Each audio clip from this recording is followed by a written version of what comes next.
Ce matin, nous poursuivrons avec une nouvelle église que Jésus-Christ a visitée, c'est l'église de Pergame. Pergame est une église mondaine. Est-ce que nous sommes une église mondaine?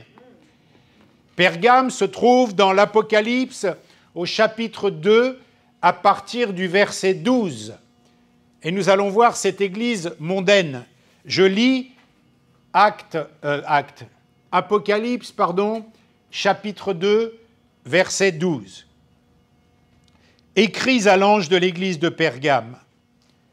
Voici ce que dit celui qui a l'épée aiguë à deux tranchants. Je sais où tu demeures. Je sais que là est le trône de Satan. Tu retiens mon nom et tu n'as pas renié ma foi, même au jour d'Antipas, mon témoin fidèle, qui a été mis à mort chez vous, là où Satan a sa demeure. Mais j'ai quelque chose contre toi. C'est que tu as là des gens attachés à la doctrine de Balaam, qui enseignait à Balaak à mettre une pierre d'achoppement devant les fils d'Israël, pour qu'ils mangeassent des viandes sacrifiées aux idoles et qu'ils se livrassent à l'impudicité. De même, toi aussi, tu as des gens attachés pareillement à la doctrine des Nicolaïtes, ce que je hais. Repens-toi donc, sinon je viendrai à toi bientôt, je les combattrai avec l'épée de ma bouche, que celui qui a des oreilles entende ce que l'Esprit dit aux églises.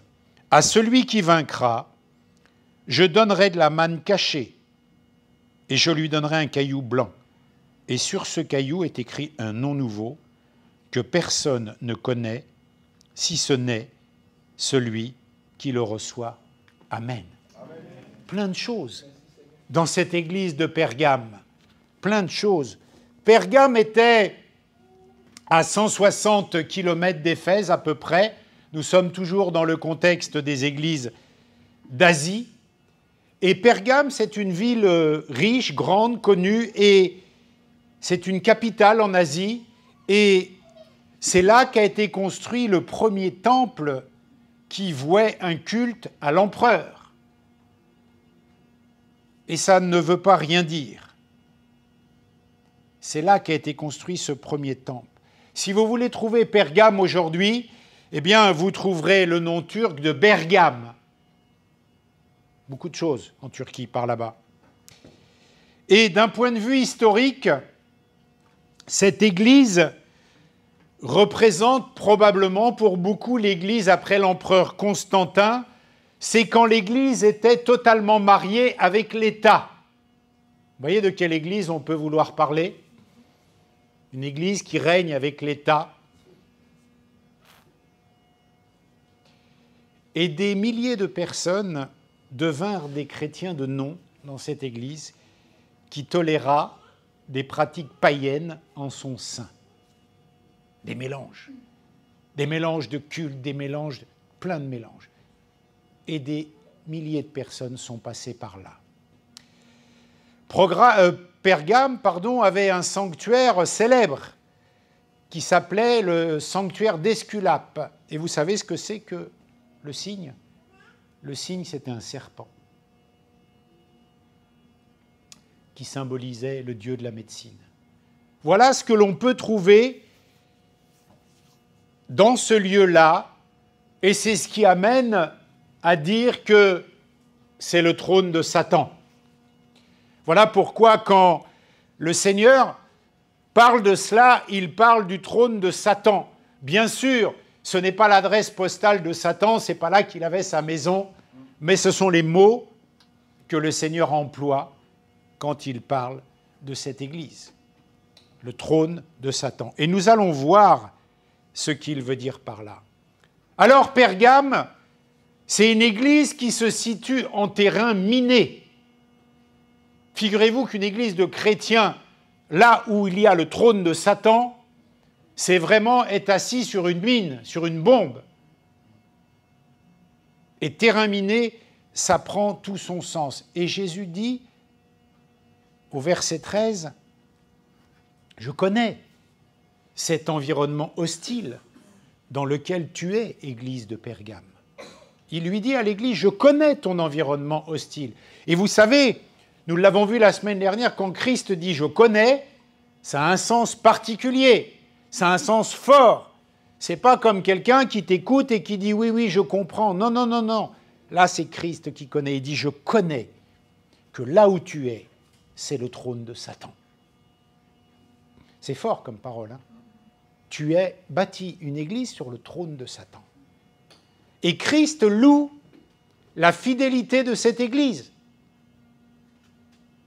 Il lui fait des compliments. Mais voyez-vous, Pergame, il n'y a pas qu'elle qui était en terrain miné. Si nous faisons un bond dans le temps pour venir à notre époque, nous sommes aussi là où est le trône de Satan. Parce que la Bible déclare Satan prince de ce monde. Autrement dit, nous sommes, nous aussi, une église là où il y a le trône de Satan dans ce monde. Le terrain est aussi miné pour nous. Le terrain est aussi compliqué à vivre pour nous parce que la Bible dit « Nous savons que nous sommes de Dieu et que le monde entier est sous la puissance du mal. » 1 Jean chapitre 5, verset 19. Ça veut bien dire que toi, Église, Espoir et Vie, tu es là où est le trône de Satan. C'est la même chose. Et il y a tout autant de pratiques dans ce siècle-là que dans le siècle où est écrit ce passage. Et je voudrais attirer votre attention ce matin sur le fait que c'est aussi valable pour nous. Nous sommes en terrain miné. Et vous savez, ou pas, parce que vous n'avez peut-être pas traversé des champs de mines, mais pour traverser un champ de mines, il faut savoir où sont les mines. Il faut un plan. Il faut savoir où passer et où ne pas marcher. Autrement, il va nous manquer rapidement une jambe et il y aura une prothèse à la place. Ou pas. Autrement dit, la parole est en train de nous éclairer pour nous dire que dans ce monde aussi, nous, il va nous falloir un plan pour marcher dans ce terrain miné. Amen. Il va falloir un plan pour traverser. Et la Bible dit, chaque jour, l'adversaire rôde. Chaque jour, il te réclame. Il veut te cribler. Il veut te tendre des pièges. Il veut mettre des pièges devant tes pieds, des mines devant tes pas. Et il te faut un plan pour traverser ce monde. L'avertissement de Pergame est pour nous aussi. Et encore plus, je dirais, parce que dit la parole? La parole de Dieu dit que plus le monde avance, plus la lumière s'éteint sur ce monde. Plus le temps passe, plus la lumière s'éteint. Et la Bible dit cela est d'autant plus important que vous savez en quel temps nous vivons. C'est l'heure de vous réveiller enfin du sommeil, car maintenant, le salut est plus près de vous qu'au moment où nous avons cru.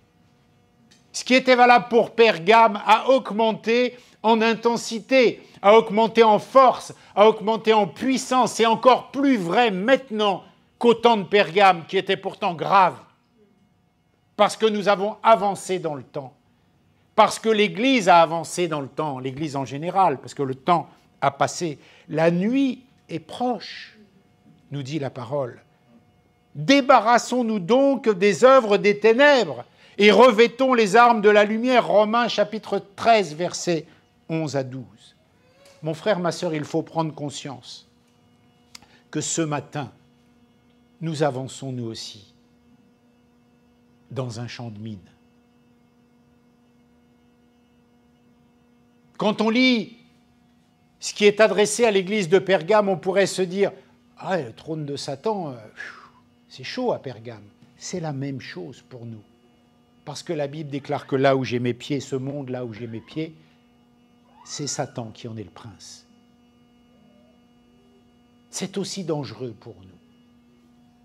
Et cet avertissement, c'est là qu'il prend tout son sens pour retentir à travers le temps et nous toucher. C'est valable pour nous. Et nous devons avoir l'oreille aussi exercé que les auditeurs de cette lettre, que les lecteurs de cette lettre. Et c'est pour ça que la Bible dit que celui qui a des oreilles entende ce que l'Esprit dit aux églises. Et ne pas croire que c'était juste une parole pour l'époque et qu'elle n'est pas pour nous. La parole de Dieu, elle est vivante, elle se réactualise, elle change, elle avance avec le temps, elle parle, elle touche les cœurs. Alors avançons, mais pas en terrain miné, mais avançons en sachant que nous sommes en terrain miné. Avançons avec cette boussole qui nous dit « Attention où tu mets les pieds, mon frère, ma sœur. Attention, Église, à ce que tu fais. Attention aux choses que tu fais. Attention au terrain dans lequel tu es parce qu'il y a plein de dangers. » Et quel était le problème avec cette église de Pergame? Eh bien, son erreur, et on va le détailler ensemble, son erreur, c'est un compromis. L'erreur de cette église, c'est un compromis, parce que tout ne va pas bien à Pergame. Pourtant, Christ dit, je connais vraiment bien ta foi, hein, je sais que tu as résisté, que... Vous lisez, on vient de le lire ensemble, mais rappelez-vous ce que nous avons lu. Christ dit, je connais vraiment ta foi, ton engagement, tout ça je connais. Et même si, quand votre pasteur Antipas a été assassiné, vous avez tenu le coup. C'est ce qui s'est passé, Antipas. Il le dit. Autrement dit, même si votre pasteur Éric était assassiné, Église Espoir et Vie, vous avez tenu le coup. Vous avez la foi, vous êtes là. C'est ce qu'il dit à Pergame. Tu es attaché, je le sais, mais j'ai quelques reproches à te faire. Quelques reproches à te faire. Ça, c'est pas beaucoup. Il dit pas quelque chose de très grave. Il dit, j'ai quelques reproches à te faire. C'est ce que dit Christ à l'Église. Et il lui dit quoi? Tu tolères. Tu laisses faire. C'est les paroles. Tu tolères, tu laisses faire. J'espère que le frère les affiche dans mon dos. Tu tolères, tu laisses faire. Tu es attaché, mais tu tolères. Verset 14. Le blâme du Seigneur porte sur très peu de choses quand on le lit. Mais la Bible nous dit qu'il faut arrêter les petits commencements. Vous lirez Luc chapitre 16, verset 10 ou Galates chapitre 5, verset 9. Quand quelque chose commence mal et que c'est petit encore, il faut l'arrêter. C'est comme une gangrène, c'est comme un cancer, c'est comme une maladie. Au départ, c'est juste une cellule qui est infectée, qui n'est pas normale, qui ne réagit pas comme une autre. Et après, c'est un cancer généralisé. Et Christ est en train de dire, j'ai une petite chose contre toi, mais tu la laisses faire. Et nous allons voir que ce n'est pas une petite chose. Notre siècle est impacté par ce « tu laisses faire ». Parce qu'aujourd'hui, la règle, c'est quoi? C'est tolérer. On ne s'en occupe pas, il fait ce qu'il veut, c'est tout. C'est ça aujourd'hui. On veut offenser personne. On veut offenser personne. Et l'Église... elle veut être attractive, elle veut être attirante, alors elle ne va pas offenser les gens, elle va polisser son discours. Elle va bien tolérer, comme Pergame. Mais c'est rarement une grande chose qui nous ruine. C'est plusieurs petits compromis mis bout à bout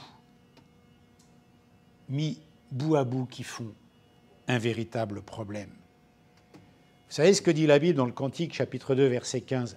Attrapez pour nous les petits renards, les renards qui dévastent les vignes, car nos vignes sont en fleurs. Vous savez, ces petits renards dont on ne tient pas compte. Et puis finalement, c'est eux qui ravagent les vignes. Tu tolères, tu laisses faire. On a des gens chez nous, là, des Nicolaïtes, des disciples de Balaam. C'est pas grave, chacun fait... Ils ont le droit de penser ça, après tout. Ils ont bien le droit. Mon frère, ma sœur, l'enseignement, c'est que si des gens sont dans un bateau et qu'ils ne rament pas dans le même sens, il va y avoir un problème dans le bateau. Vous imaginez jouer à un jeu Là, si on prend un jeu, on dit, on fixe une règle pour ma sœur, une règle pour toi, une règle pour... Vous imaginez la tête du jeu? Je sais pas, moi, tu joues au Monopoly, la règle pour toi, c'est de lancer ton dé, de prendre les pions. Pour lui, c'est de se lever, d'aller dans le couloir. Vous imaginez la partie? Ça n'aurait pas de sens, c'est n'importe quoi. Et la Bible est en train de nous dire, mes frères, mes sœurs, mais vous jouez, il ne faut pas jouer à l'église si on n'a pas les mêmes règles. Tu ne peux pas tolérer, tu ne peux pas laisser faire, parce qu'il y a des règles. Aujourd'hui, on tolère tout. Il a bien le droit de penser ce qu'il veut, il a bien le droit de dire ça, il a bien... Oui, tout le monde a le droit de tout. Mais l'Église, c'est différent. L'Église, c'est autre chose. Alors, que tolère-t-il? Que tolère-t-il, cette Église? Enfin, que tolère cette Église, pardon, ou que tolère-t-il à Pergame, pour bien parler français? Christ leur reproche deux choses, deux hérésies. L'une associée à un personnage de l'Ancien Testament, Balaam, et l'autre à un personnage du Nouveau Testament, les Nicolaïtes. Ça parle de quoi? En fait, ce sont deux groupes destructeurs. Deux groupes destructeurs dans cette Église. Il y a d'un côté ceux qui embrassent le camp de Balaam. C'est très simple, Balaam. C'est s'associer aux plus belles filles du pays pour se corrompre. C'est pas compliqué. Hein.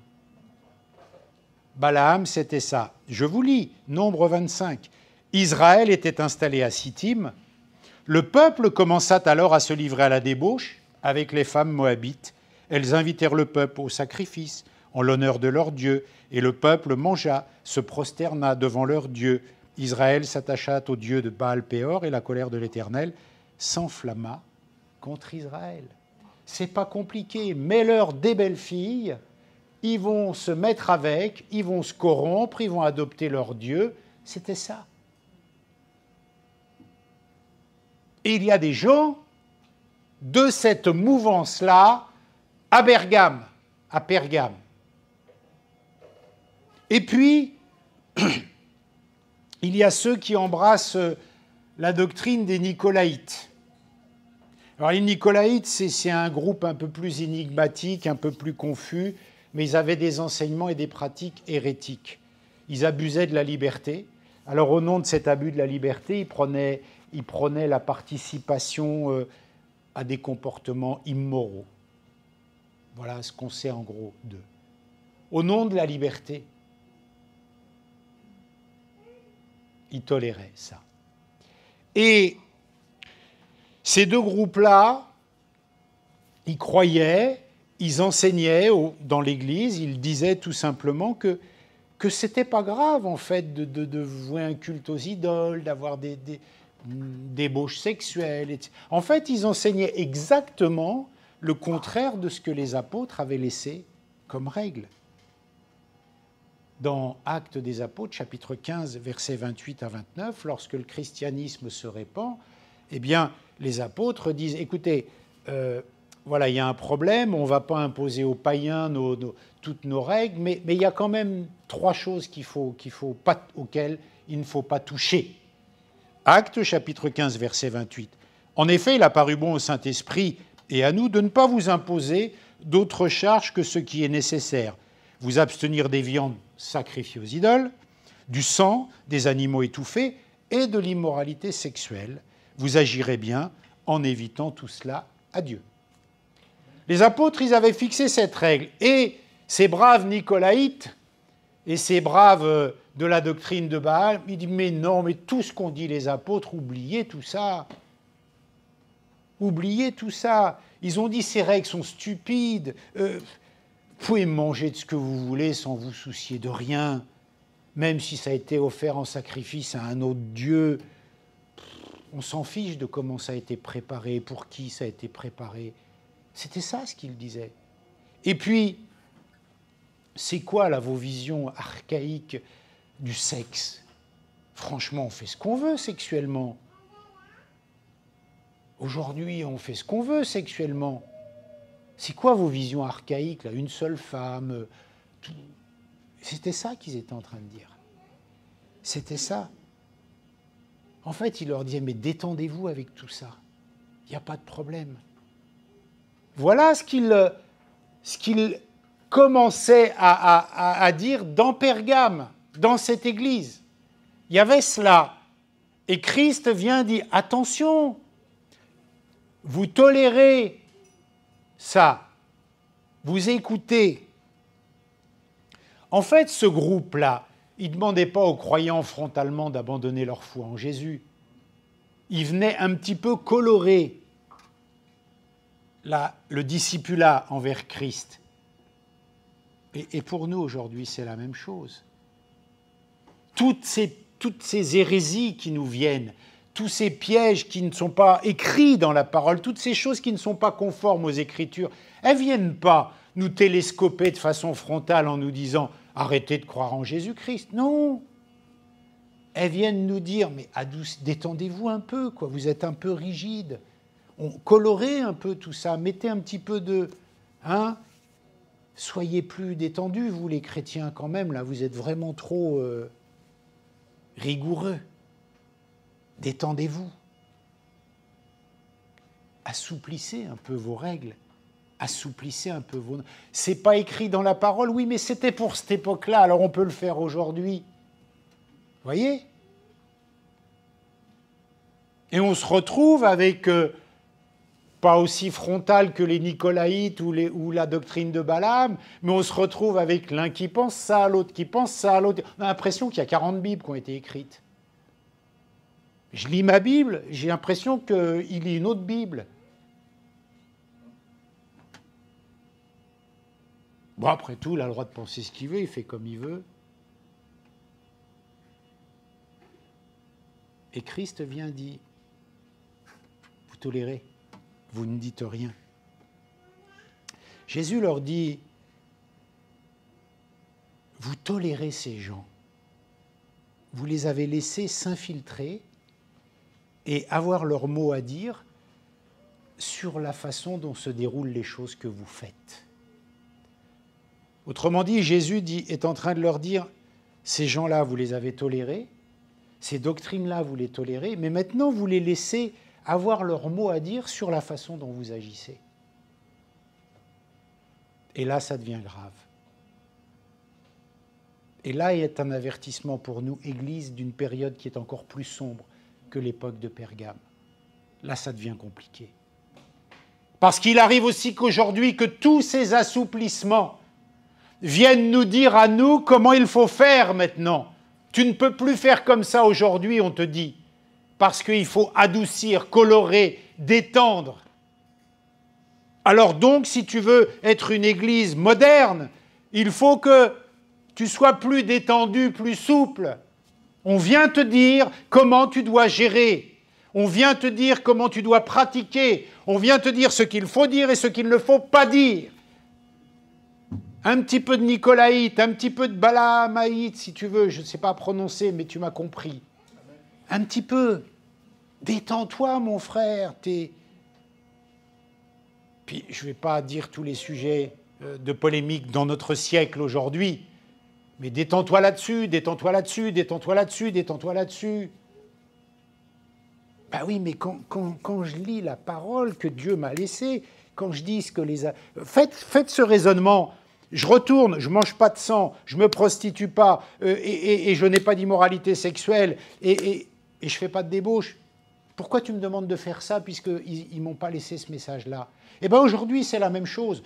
Tu me dis de faire un truc, mais moi je ne le lis pas dans ma Bible.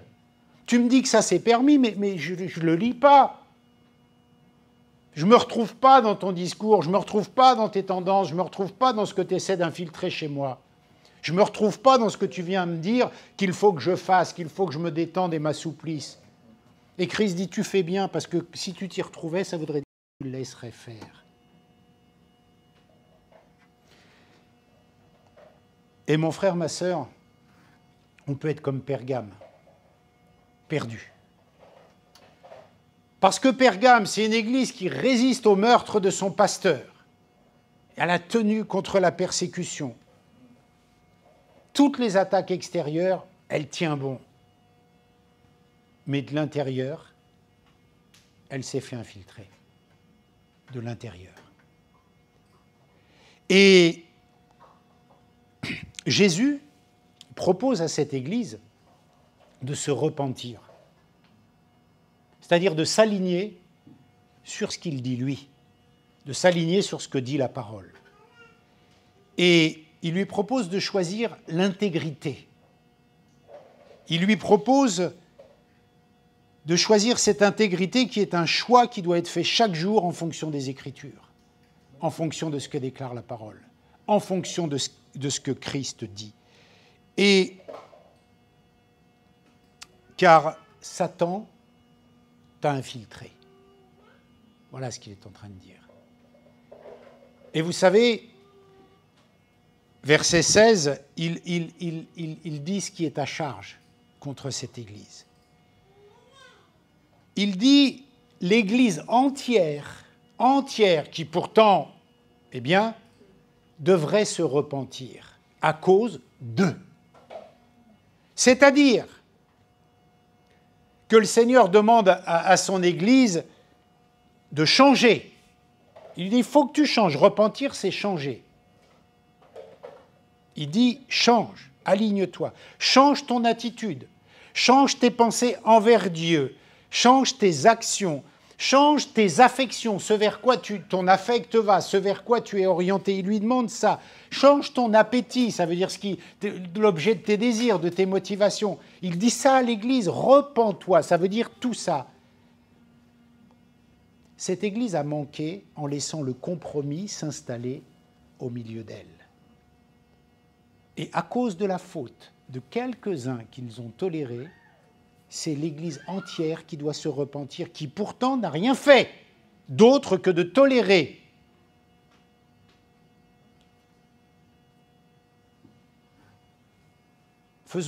Osons ne pas faire des compromis.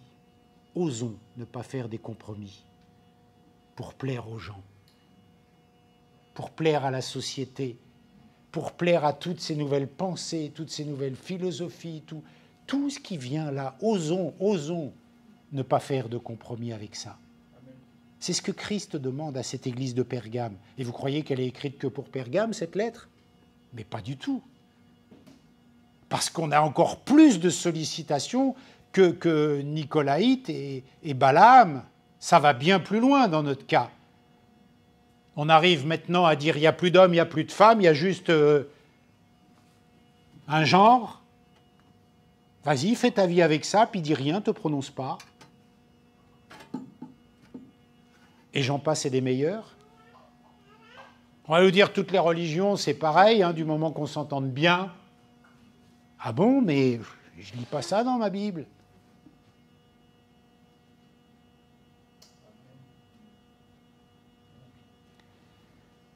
La boussole, grand 3, choisir l'intégrité de la parole.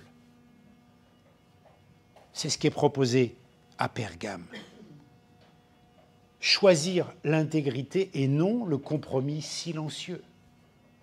Choisir l'intégrité. Je ne dis pas d'être des intégristes. Oublions ce mot qui a été vulgarisé aujourd'hui et qui veut dire autre chose. Hein. C'est pas, on est des gens normaux, des gens qui sont ouverts. C'est pas ça le débat. Et que certains n'essaient pas de le porter sur ce terrain-là, d'ailleurs. Osons l'intégrité de la parole, parce que nous croyons, il y a peut-être plein de vérités. Chacun peut dire, il y a une vérité là, il y a une vérité... Ok, dis ce que tu veux, mais moi je crois cette vérité-là. Celle qui est écrite dans la parole, c'est ma norme, c'est ma boussole, c'est ma vérité. C'est ce que je veux suivre, c'est ce vers quoi je suis aligné, et c'est ce en quoi je crois. C'est tout.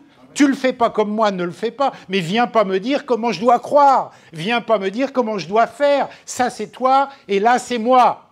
Je reste droit avec ça. Je dérange personne, je n'oblige personne. Je dis simplement que moi, c'est ça. Stop. Et je respecte la liberté des autres. Je ne suis pas là pour forcer les autres à suivre ma liberté. Je déclare simplement que la mienne, elle est là. Voilà. Donc toi, avec ton culte de Balaam ou avec tes doctrines de Nicolaïte, fais ce que tu veux chez toi, il n'y a pas de souci, je ne vais pas te juger, je ne vais pas te tirer au fusil. Mais chez toi, viens pas me dire à moi dans mon église comment je dois pratiquer ma foi. Viens pas me dire à moi dans ma conscience que ce que je pense c'est pas bien et que je dois m'aligner sur toi. Parce que moi je te demande pas de t'aligner sur moi, je te propose un plat, tu le manges pas. Stop! C'est ça l'évangile aussi. On dit ouais les gens veulent les forcer à se convertir, mais pas du tout. Là, je viens d'écrire mon livre, il va sortir. Je ne dis pas aux gens, vous êtes perdus si vous ne faites pas comme moi. Je raconte mon histoire et je leur dis s'ils veulent que leur vie change, eh bien, voilà, vous pouvez prendre le chemin que j'ai pris, c'est-à-dire celui de Dieu. T'en veux pas, le prends pas. Je ne suis pas un intégriste. Mais maintenant, viens pas me dire que mon histoire, fallait que je la raconte d'une autre façon parce qu'elle ne te convient pas. Parce que c'est la mienne, c'est pas la tienne. Vous voyez la différence ? Et c'est ça que Christ est en train de leur dire. Vous avez laissé faire. Vous les avez laissés rentrer, vous les avez laissés parler, et maintenant ils viennent vous dire comment vous devez pratiquer ce que vous devez faire à l'intérieur. Alors, le monde chrétien aujourd'hui, là, il fait peu cas de la doctrine, de moins en moins. Ouais, mais c'est la doctrine, la théologie, tout ça. Non, mais c'était pour avant, il faut remettre dans son contexte. Aujourd'hui, c'est plus très grave, des choses doctrinales fondamentales pour certains. L'erreur biblique, l'erreur théologique, c'est sans importance. Mais ce n'est pas comme ça que Dieu voit les choses. Ce n'est pas comme ça que le Seigneur voit les choses. S'il nous a laissé sa parole, c'est une boussole. Et si c'est écrit noir, pourquoi je lirais rouge? C'est écrit noir. C'est écrit noir. Oui, mais à cette époque-là, le noir, ça voulait dire rouge. Allez, vas-y, c'est bon. Il faut arrêter avec ça. Il faut arrêter avec ça. Pergame tolère ces enseignements de l'erreur plutôt que de les confronter. Et s'il refuse de les bannir, voyez Tite 3.10, ces doctrines-là, il faut les confronter. Et s'ils refusent, il faut les bannir. Si ça vient dans ton assemblée, ça ne reste pas. Ça ne reste pas. Ça fait ce que ça veut dehors.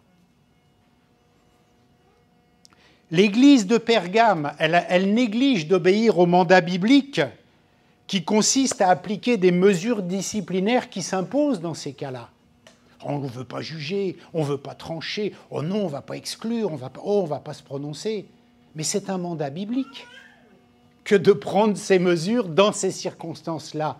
Et nous, parce que le siècle nous a envahis, parce que le siècle nous a imprégnés, parce que le siècle dit tout le monde fait ce qu'il veut, il y a plusieurs vérités, sois pas trop dur, sois pas trop...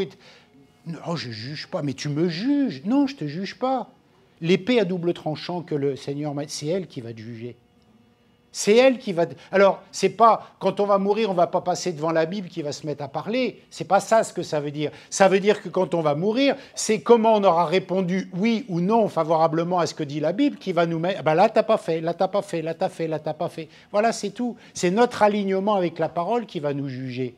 Si la Bible dit va à droite et que tu vas à gauche, la Bible, elle a dit d'aller à droite, t'es allé à gauche. Voilà, tu t'es jugé tout seul, puisque tu as pris une décision qui n'était pas celle que la Bible te demandait de prendre. Vous saisissez la différence? On refuse quelquefois d'appliquer les mesures disciplinaires qui conviennent parce qu'on refuse ce mandat biblique. Et nous devrions le faire. Et Christ met en garde. Il dit, si tu ne fais pas ça, Pergame, je viendrai à toi bientôt et je les combattrai moi-même avec l'épée de ma bouche. Et ce qui est terrible, c'est que l'Église tout entière fait face à cette épée, à ce jugement. Les hérétiques pour avoir pratiqué leur hérésie, bon, eux à la limite, et le reste de l'Église pour les avoir tolérés. C'est ça qui est dramatique. C'est une bonne Église qui a tenu bon quand son pasteur a été assassiné. C'est une bonne Église qui a tenu bon quand il y a eu ça. Mais elle va quand même prendre cher parce qu'elle a toléré. En fait, même en ne faisant pas, on est dans le péché, quoi. Parce qu'on pourrait dire, moi je m'en fiche de Balaam, hein, c'est pas moi. Vous voyez cette attitude qui dit « c'est pas moi, c'est lui ». Ouais, sauf que tu l'as toléré. Et Christ dit quoi? Tu tolères. Tu tolères en ton sein. C'est un péché aussi que de tolérer. Alors on va dire, mais tu es un grand malade, toi, tu es en train de nous dire que la tolérance, c'est un péché. Chacun fera sa lecture de sa Bible à lui. Puisqu'il y a plein de versions, il paraît. Vous savez, l'Église, elle n'a pas pour but de pourvoir aux incroyants un environnement dans lequel ils se sentiront à l'aise. C'est pas ça le but de l'Église. Vous savez, aujourd'hui, on dit faut que les gens, quand ils viennent à l'Église, ils se sentent bien, ils se sentent à l'aise. C'est pas ça le but de l'Église. Le but de l'Église, c'est que quand les gens viennent à l'Église, ils entendent le message. Ils soient confrontés au message de la parole de Dieu. Ils soient confrontés à ce que déclare la Bible. Et s'il y a des choses qui les dérangent, qui ne sont pas confortables, c'est la parole de Dieu. Et le mandat biblique, c'est d'annoncer l'Évangile, le péché, la croix, la repentance. Et si ça te met mal à l'aise, je ne vais pas adoucir mon discours à cause de cela, parce que la Bible déclare cela. Et je ne vais pas me laisser colorer ma façon de m'exprimer ou ce qui est prêché dans une église parce que c'est trop dur, c'est trop...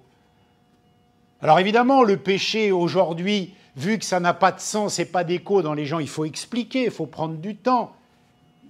Mais le but, ce n'est pas de leur fabriquer un environnement où ils se sentent vachement bien. C'est pas ça. C'est où ils entendent. Ils entendent le message. Et après, s'ils ne se sentent pas bien avec le message, ben, c'est le message. C'est un lieu où ils entendent la vérité.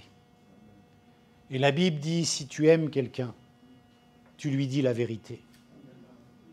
Si tu as un ami et que tu aimes ton ami, quand il est en train de prendre un chemin dangereux pour toi, tu lui dis, parce que tu l'aimes et parce que tu ne veux pas qu'il se perde, parce que toi, tu sais où tu vas, parce que toi, tu sais en qui tu as cru. Voilà le message. Alors certains diront que c'est un message d'extrémiste.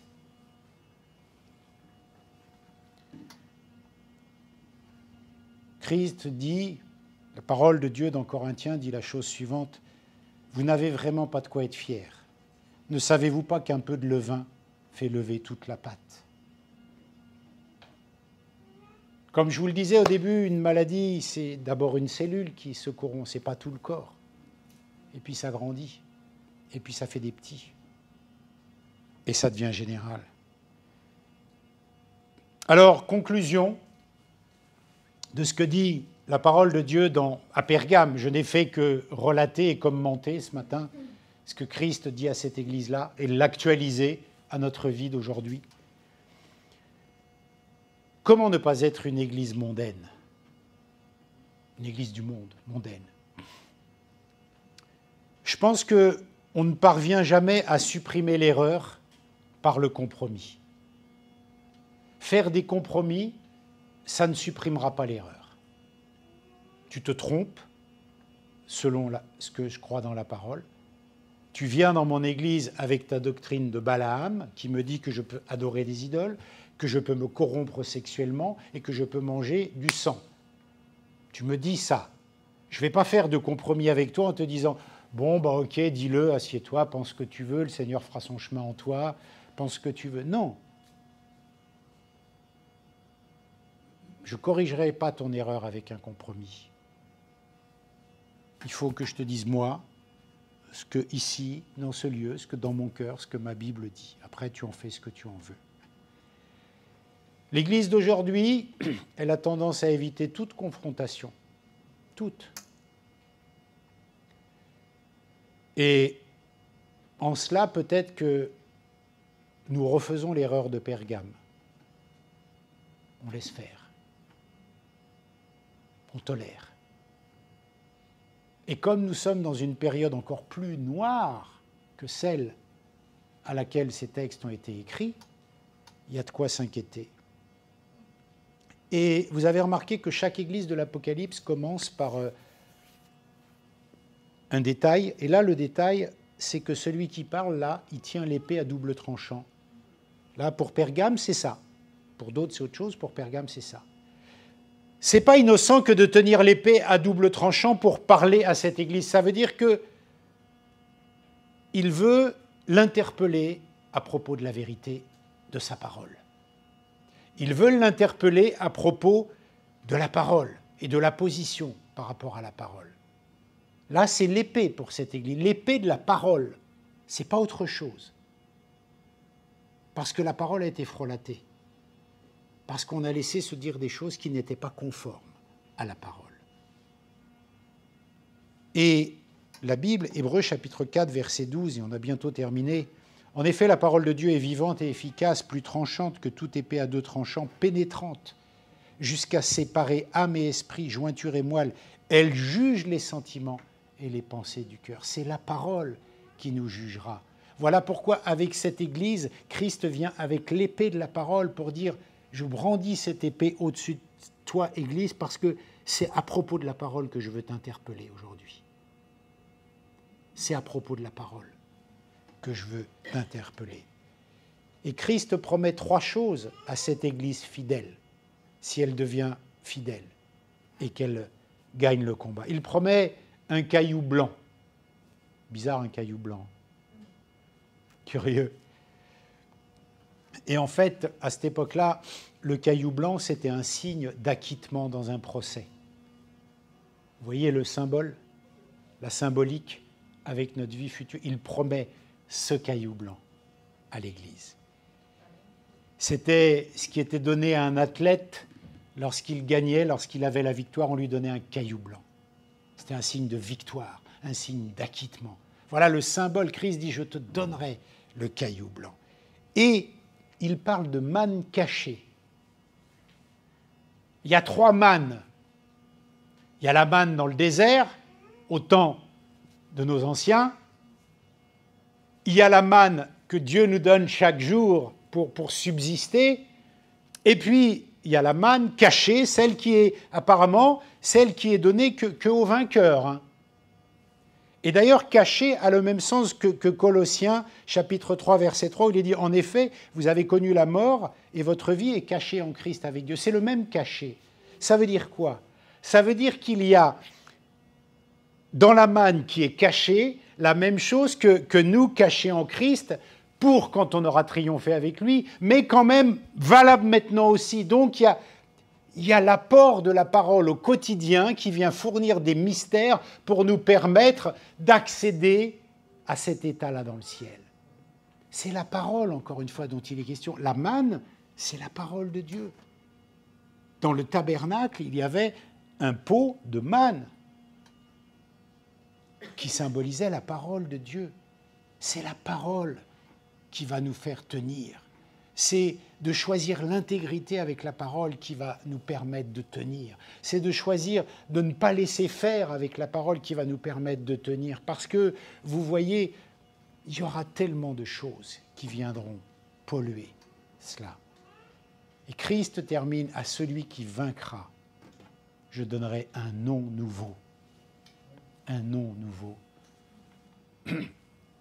C'est quoi quelqu'un qui a un nom nouveau? C'est quelqu'un qui a une nouvelle identité, n'est-ce pas? C'est quoi quelqu'un qui a une nouvelle identité? C'est quelqu'un qui est né de nouveau.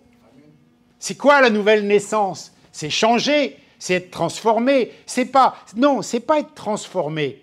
Parce qu'être transformé voudrait dire que je prends du mauvais pour en faire du bon. C'est pas ça. La nouvelle naissance, c'est une autre nature qui vient d'ailleurs, qui vient du ciel. C'est ça la nouvelle naissance. On ne prend pas le vieille personne que tu étais pour en faire une à moitié bonne. Pas du tout. C'est un être divin qui est téléporté en toi pour que tu sois une nouvelle créature. Et le nouveau nom, tu ne l'as pas maintenant, bien que tu sois né de nouveau, mais le nouveau nom, il sera parfaitement accompli quand tu seras avec Christ. Là, tu sauras comment tu t'appelles. Là, pour l'instant, tu es né de nouveau, mais tu n'as pas encore bien ton identité, ton nouveau nom, tu ne l'as pas. Mais si tu te tiens dans la manne cachée au quotidien, tu arriveras, tu auras le nom nouveau pleinement, tu le connaîtras à ce moment-là. Mais c'est en devenir. C'est comme notre salut. On l'a, il est acquis, on l'a reçu, mais c'est en devenir pour qu'il s'accomplisse en Christ dans le ciel avec lui. Mais pour cela, Christ, il dit, ne laisse pas faire, ne tolère pas. C'est pas d'être rigoureux, c'est pas d'être rigide, c'est pas de prendre les Écritures et matraquer. Non, c'est pas ça.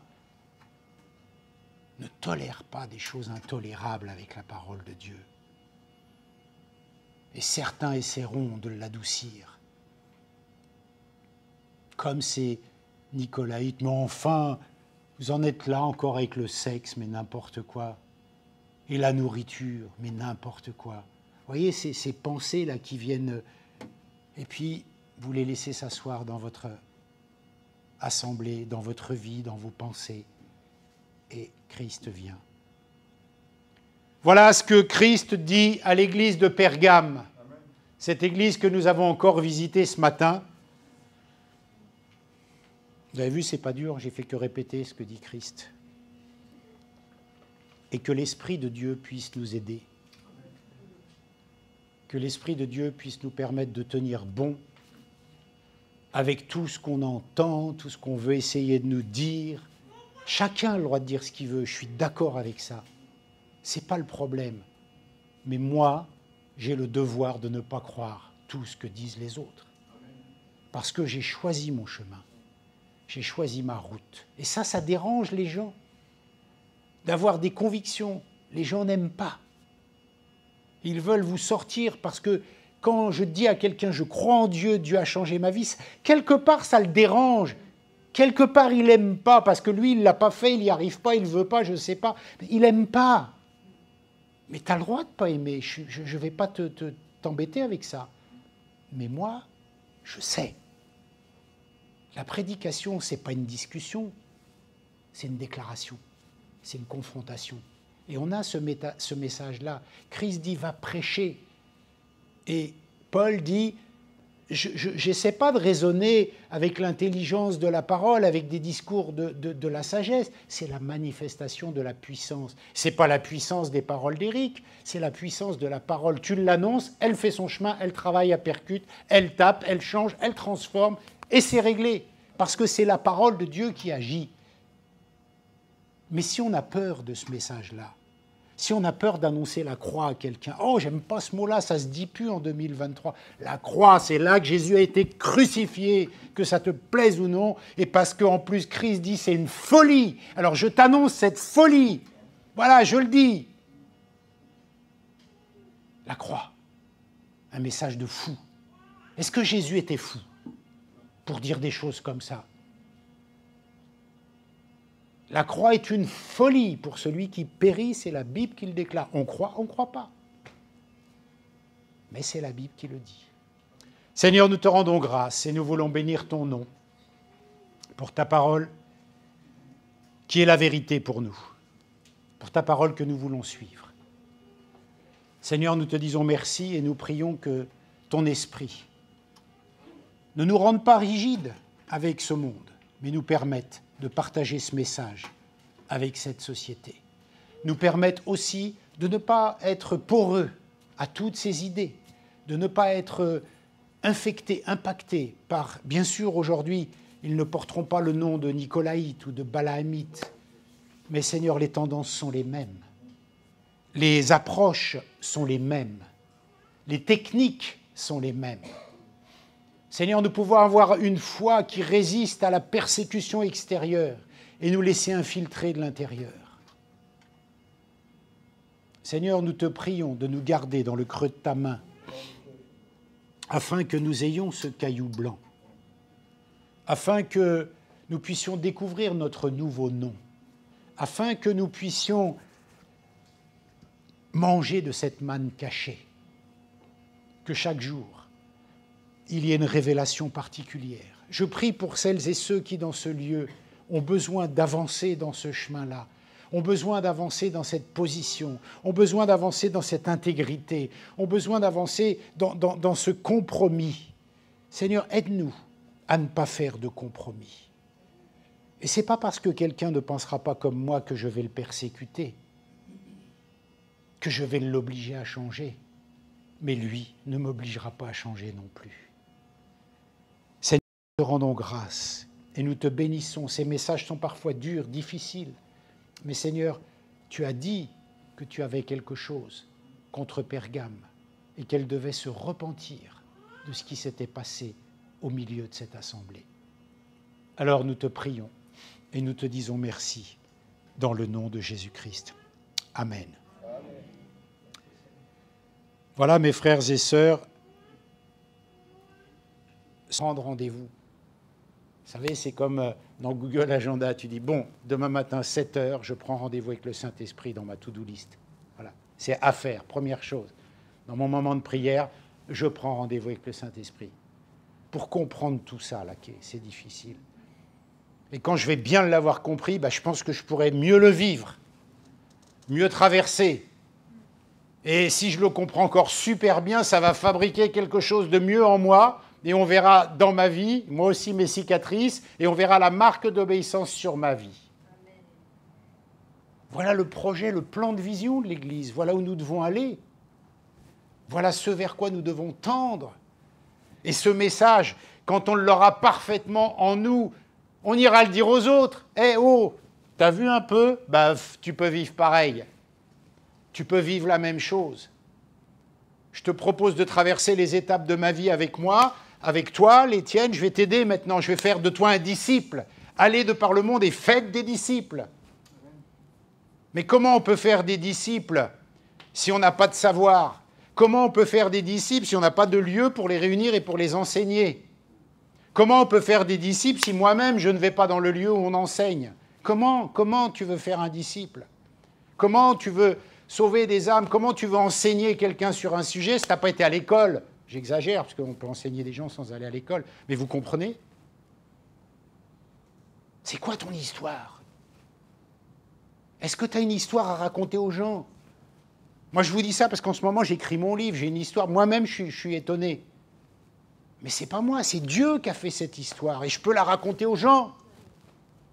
Oh oui, mais moi, j'ai rien à dire. Eh ben, prends rendez-vous avec le Saint-Esprit. Pour qu'il te donne une histoire. Parce que peut-être que tu ne sais pas quelle est ton histoire. Tu as quelque chose à dire. Prends rendez-vous. Quand on se questionne sur la croissance de l'Église, mais la croissance, elle commence par des prises de conscience. Elle commence par des bons outils. Il faut que l'Esprit de Dieu soit avec nous. À l'œuvre, en action.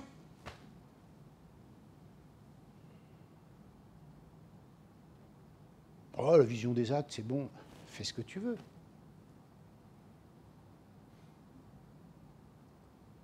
Alors on prie, Seigneur, Saint-Esprit de Dieu, nous avons bien entendu l'écho de ta demande de rendez-vous dans nos vies. Et nous avons tellement besoin d'un enseignant. Nous avons tellement besoin que tu viennes accomplir ce ministère qui ne nous laisse pas orphelins, parce que nous sommes orphelins. Tellement de mystères, tellement de choses que nous ne comprenons pas, et tellement de tendances, tellement d'échos, tellement de messages, tellement de tout, Seigneur.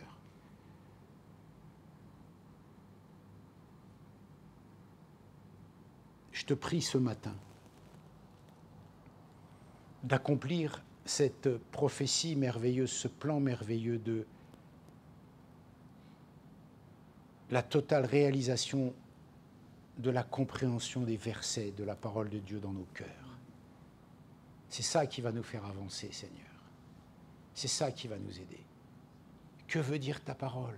Comment tu veux le dire ? Pourquoi tu veux le dire ? À qui tu veux le dire ? Qu'est-ce que je dois tirer comme leçon ? Comment je dois mettre en application ? Et là, Saint-Esprit, tu es assis à côté de moi et tu m'enseignes parce que tu ne me laisses pas orphelin, tu me fais avancer. Nous sommes en souffrance de tout cela. Seigneur, nous ne voulons pas te demander de changer de saison, c'est toi qui fixes le temps. Apprends-nous à l'intérieur de cette saison à comprendre ce qu'il y a à comprendre. Aide-nous à l'intérieur de cette saison à fabriquer l'image de Christ en nous, même si pour nous ça ne veut rien dire peut-être. Le but, ce n'est pas de fabriquer l'image de Christ, c'est d'être heureux. Eh bien, on doit changer cette mentalité. On doit changer cette façon de vivre. Parce que Christ, c'est le bien au sens où nous l'avons défini la semaine dernière. Ce n'est pas le bien, mon bien. Mais Seigneur, on a tellement de mal à comprendre ça. On a tellement de mal à mettre une définition biblique du mot bien. Nous avons ces réflexes humains qui tout de suite nous entraînent vers mon bien, mon bonheur, ma joie. Et Seigneur, toutes ces promesses nous sont faites à l'intérieur du bien que toi tu entends, du bien que toi tu comprends. Seigneur, voilà, nous t'avouons ce matin notre totale impuissance. Nous pouvons comprendre intellectuellement, mais nous voulons le comprendre spirituellement. Et le vivre, et l'enseigner, et le porter, et le témoigner. Seigneur, oui, que nous apprenions cette leçon afin de pouvoir passer à autre chose, afin de pouvoir passer un autre temps, une autre période, une autre époque. Que ton nom soit béni. Merci Seigneur. Amen.